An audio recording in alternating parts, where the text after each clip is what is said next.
where you get your nutrition information from matters. Registered dietitian Michelle Jaelin joins us to help us separate nutrition facts from fiction. And Michelle, we're going to play a game today, I understand. Yes, we are. It's going to be nutrition fact or fiction, and I'm going to have you guess whether or not it's fact or fiction. And I'm so excited to come and talk to you about this today. So amazing. I feel like I need those little signs, like this one for fact, this one for fiction, and we'll rate them all. yeah, no, it's like that. So we can start here.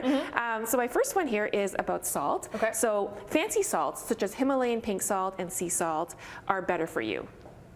Okay, I'm gonna say fiction with the asterisk that I love my fancy salts, and I think that they taste delicious and I will keep eating them, but I don't necessarily think that they're better for me. Yes, that is correct. So fancy salt, we have a lot of salts on the market now. We have a lot of choice now, and a lot of them are marketed as better for you, rich in minerals, all natural, but most of them are missing an essential mineral, which is iodine. So we need iodine for thyroid functioning, and it helps regulate your metabolism and do other bodily functions. Now, regular common table salt is fortified with iodine. And it was actually in 1949 that the government mandated that all table salt had to be fortified as a public health measure. So I say table salt is good salt. It is cheap salt, and buy the cheap salt. It's the salt that you should buy. The other ones, you know what, Himalayan salt, I give it, it's pretty, it looks nice, it's great, it adds, it tastes good too, but you know what, you want to make sure everyone should be cooking with table salt at home. Okay, cooking with table salt, if you want to use some of the fancy ones, maybe like a little sprinkle on top as an extra garnish, but not like your main base. Yes, that's right. So okay, so one right so far. Yes, no, that's great. So my next one here is about ultra-processed foods. So all ultra-processed foods are bad and need to be avoided. False, I'd say. Anytime we say always and all, I'm skeptical.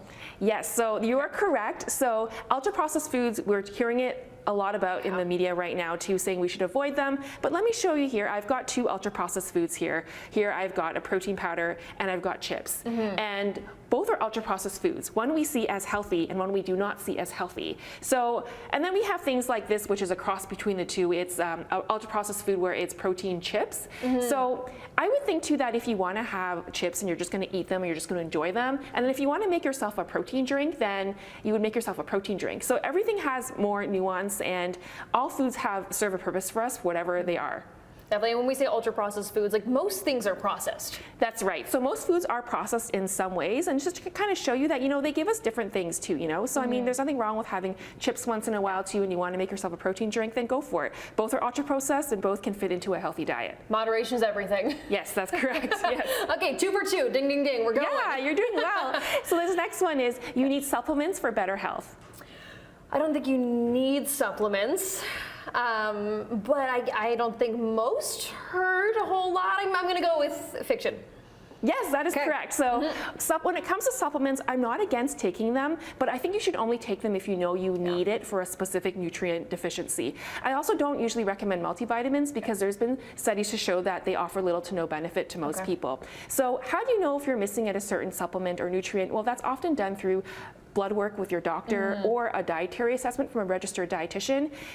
There's a couple exceptions for multivitamins. Maybe you're pregnant, you're breastfeeding, you have health conditions, you have dietary restrictions. Of course, talk to your healthcare provider. But generally, I only recommend supplements if it's something that you actually need to address a certain nutrient concern. And not necessarily something you've seen on Instagram and is, being pushed by your favorite influencer. Not always going to be good for you or necessary, and probably pretty costly. Yes, always be critical of what you see and hear on social media for sure. Amazing. Okay, wait 1 more minute, and we have one more fact or fiction. Yeah, so this one is food is medicine. Okay. I'm going to go with fact on this one. I think that food can be really, really good for you, but I don't necessarily think it's going to cure your common cold. So maybe a half truth, half not. I don't know if I'm topping out on that one. No, that's a good. So I said food is medicine is fiction. Okay. And that's because food is food and medicine is medicine. And we all need food to survive. We all need food to live. And for many people, you need life-saving medication to survive every day too. I'm fully aware as a registered dietitian that a lot of people need medications to deal with certain conditions they may have and also need food. So I mean, everyone has a right to use everything they need in their toolbox to help them heal and be healthy. Amazing. Of course, food can be very, very good for you, but does not replace medicine. Yeah, if you need it, then take it, right? And there's been a move towards going more towards accepting that, yes, drugs just work. Yeah, amazing. Okay, thank you for all of these fact and fictions. I'm gonna say 3 of them for sure. This last one, you know, Okay. we'll get there. I've learned something. Okay, great. I'm glad you did. Thank you, Michelle. We'll have more Morning Live coming up right after this.